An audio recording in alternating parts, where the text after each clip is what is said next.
Since we have here today. Okay, looks like the schedule's a little wide open, so I might have some time to chit chat with you a little bit. Um, okay, welcome to another exciting episode of Dr. Jensen Quack Talks, or Quacks, or Speaks. Uh, I've been watching a lot of YouTube videos lately. This is because my practice calls for it. I mean, that's how you do your market research, even for doctors like me, who lead a very prestigious life and a reputation to uphold in the medical community and amongst uh, the neighborhood and the circles that we provide service to. So uh, this is going to be an update for the update of news about the upcoming sequel to Man of Steel. Starring Henry Cavill as Superman and directed by Zack Schneider. Okay, returning to direct and returning the star. Okay, Henry Cavill returning the star. In the sequel to Man of Steel, Superman will be facing off against Batman, which the Warner Brothers revealed during Comic-Con. So Batman is being played by Ben Affleck. And Wonder Woman will also be appearing. Wonder Woman will be played by Gal Gadot. Jesse Eisenberg will be playing Lex Luthor. And to prove that this is a really recent video, it has just been confirmed that I didn't do any research. I'm just improvising. But Cyborg has also been confirmed. I think the guy's name is Ryan Lewis, something like that. He has been cast to play Cyborg. So that means that some poor black kid is probably going to get hurt and get transformed into a Terminator or a Cyborg. But I think I know what the context will be. See, because, okay, you heard it from me first. Batman is going to be like a real vigilante in this one. He's going to be like a real nutball, okay? He's going to go around shooting black kids. And one of those black kids is going to be Cyborg. He's an innocent kid. He was in the wrong place at the wrong time, and Batman shoots his ass, right? Blasts his face off with a shotgun or something. And out of guilt, he takes the kid back to his bat cave, and well, he has to hide the lubricants and the dildos, because that's what he shares with Robin in his spare time. But after that, then he replaces Cyborg's face with all that stuff to keep him alive. So I think that will be the context. It's gonna justify how Batman is able to fight Superman, because he has all that advanced technology like nanobots or cybernetics or prosthetics or whatever. So he's gonna make his Iron Man suit, or he's gonna have a robot or cyborg army that will be able to help him fight Superman. And so that there's also a lot of dispensable, like foot soldiers, faceless foot soldiers for the army or Superman to blow through, and there's going to be a lot of explosions and body parts going everywhere. That way they can justify being PG-13, so they don't make a rated R, so they can have a lot of stuff to blow up, like Transformers or something like that. So, yeah.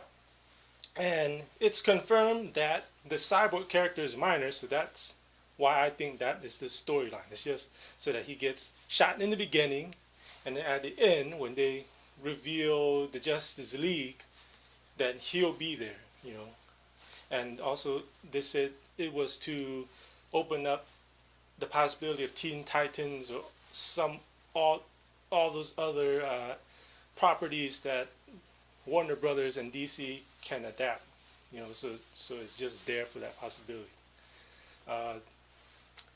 As far as costumes go, we still don't know. Okay, we don't know what the costumes look like, but it really shouldn't be that big of a deal, because most likely it's already designed. It's that damn same rubber suit that Christian Bale wore, or another kind of rubber suit again, or it's that black RoboCop suit where it looks like or a wannabe Raiden or something, or I don't know.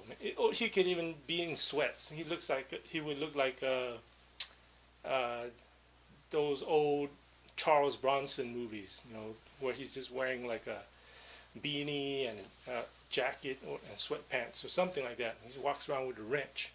I don't know, but once they reveal it, I don't think it's going to be that surprising. It's not going to be something that's going to blow everyone away. I bet you it's incredibly predictable because Hollywood deals with a lot of money and they only do what they know makes money. They don't gamble, so that's why I think it's going to be rubber. Now, wouldn't it be cool if the costumes were designed based on color schemes? Batman is black and gray. Superman is white and red. Think about it. They can push that imagery, Superman has bleached blonde hair and he has an all white suit, right, with the Mandarin collar, which Jim Lee influenced, and it has like a red collar, right, Mandarin collar, white, it's just all white cape. Batman is black, all black cape with gray, and then Wonder Woman can be gold, right? Gold, I don't know, it's still U.S. propaganda colors, but they have to have some kind of distinction between each of them because they're all going to go on the same posters, same marketing materials. They have to look distinctive. So I don't know. I'm just throwing that out there. It's because Superman's going to be blue, mainly blue and red. So what's Batman? Batman can just be all black, right?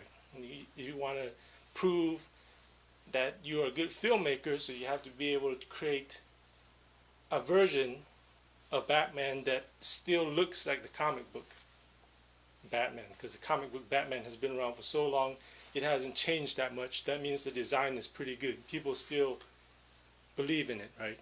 Because up until Batman came around, Robin Hood was still a badass. He has a feather in his hat. He's wearing tights. That's still badass. Hercules wears lion skin over his chest. He looks like a caveman. He looks like Fred Flintstone. It still works. So it doesn't mean you have to overkill on the design. You just bring it down to basics. I blogged about this on Tumblr. You look at Halloween, you look at Michael Myers. The dude is in a one piece suit, cleaning suit, and his hair is frizzed up a bit, and he's wearing a life cast of whoever's face it is. That's creepy, right? It's very basic. It's still very creepy.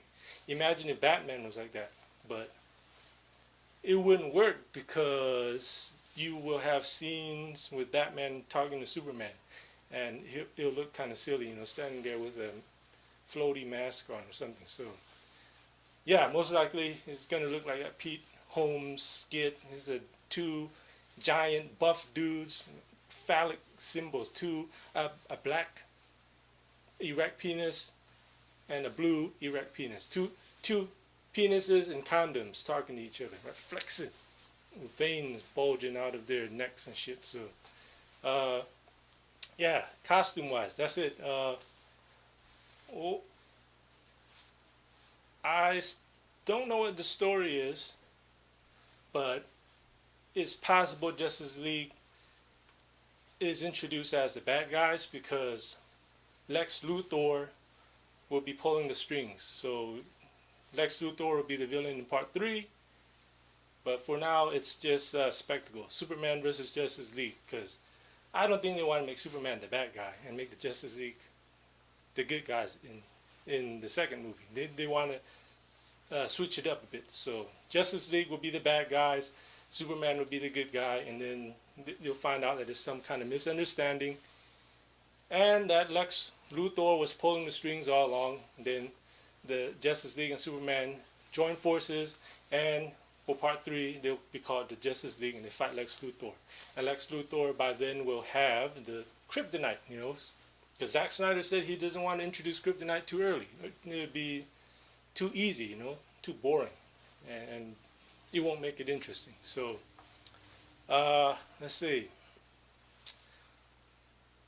Oh, the official title, my educated guess, is Superman versus Batman.